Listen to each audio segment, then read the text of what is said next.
Mini London McCluskieganj प्रकृति की गोद में बसा ड्रीम डेस्टिनेशन आपका कर रहा है इंतजार।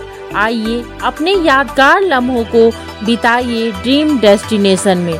राजधानी रांची से महज 50 किलोमीटर दूर आपका अपना ड्रीम डेस्टिनेशन।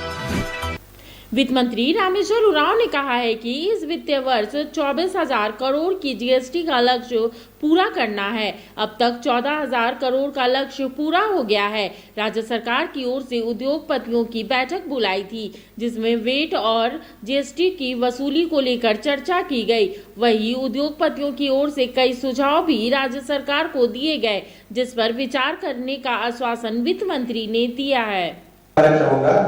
कि federation of chamber of commerce इस बात से बहुत ही एग्री करता है कि उनका जो रोल है राज्य के विकास में, उसमें उनकी भी सहभागिता है।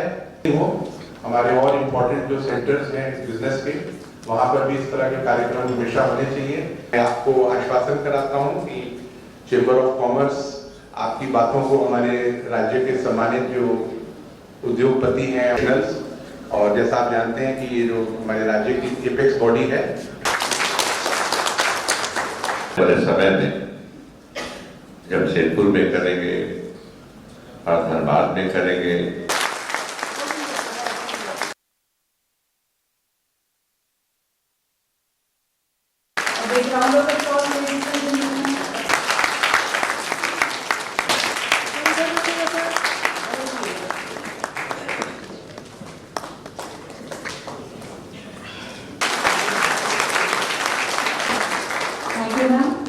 का रवैया ये होता है कि सीधे सीधे चिट्ठी लिखे या टैक्स बढ़ा दे और वसूली के लिए कार्रवाई करें। पिछले साल से हम लोग ने सोचा, विभाग के सेक्रेटरी, कमिश्नर, कितने पदाधिकारी तय किया कि नहीं, ऐसा नहीं होना चाहिए। टैक्स पेयर और हम में डायलॉग होना चाहिए, हम बात करें, उनका कष्ट क्या है, उनकी तकलीफ क्या है, उनकी शिकायत क्या है, उनका सुने, और फिर विभाग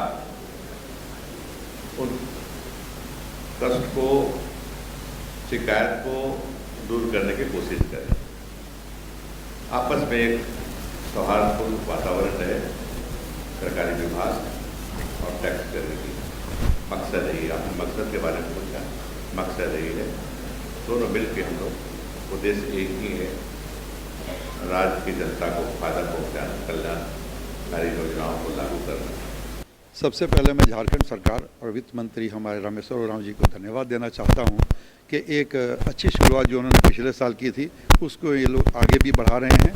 और एक टैक्स के बारे में अवेयरनेस, टैक्स के बारे में जैसे कर समाधान योजना और अन्य योजनाएं जो इनकी नई आई हैं, जिनका कुछ लोगों को फ़ायदा मिला, कुछ लोगों को नहीं, जानकारी की वजह से नहीं मिला, तो इस तरह से बुला करके सब लोगों को मीटिंग करके और बताना, इसकी अवेयरनेस के फैलने से क्या होता है कि लोग इसमें और ज़्यादा लाभ लेते हैं। और एज वेल एज जैसे कंज्यूमर को लाभ मिलता है, कस्टमर को लाभ मिलता है, उसी प्रकार सरकार को भी उसका टैक्स मिलता है। इसलिए ये सब योजनाएं इनकी बहुत अच्छी हैं। और इसके विषय में सबसे बड़ी बात है कि चर्चा होना, आपस में किन्हीं को भी कोई परेशानी है, कोई भी बात होती है, तो उसके बारे में हम किसी को बता पाएँ, किसी से चर्चा कर पाएँ। छोटी बड़ी बातें आज सारे पदाधिकारी हैं और आज हम ही लोगों को वेलकम कर रहे हैं, तो हम लोग निश्चित रूप से इनको अपनी योजनाएं भी बताते हैं, अपनी परेशानियां भी बताते हैं, और इससे टैक्स भी बढ़ता है। और एज वेल एज जैसे जैसे समझिए कि कोई भी काम हम जितनी आसानी से और जितनी अच्छे से करेंगे, उतना हम ज़्यादा कर पाएंगे और उससे टैक्स तो बढ़ेगा ही। जब टूटती है आस, जब थकती है सांस, जब रूठते हैं अपने, मुंह मोड़ता है जमाना, जब अंगड़ाई लेता है संकल्प, फिर बनती है कहानी, बनते हैं अनमिट निशान। देखिए मेरे साथ संघर्ष की दास्तान।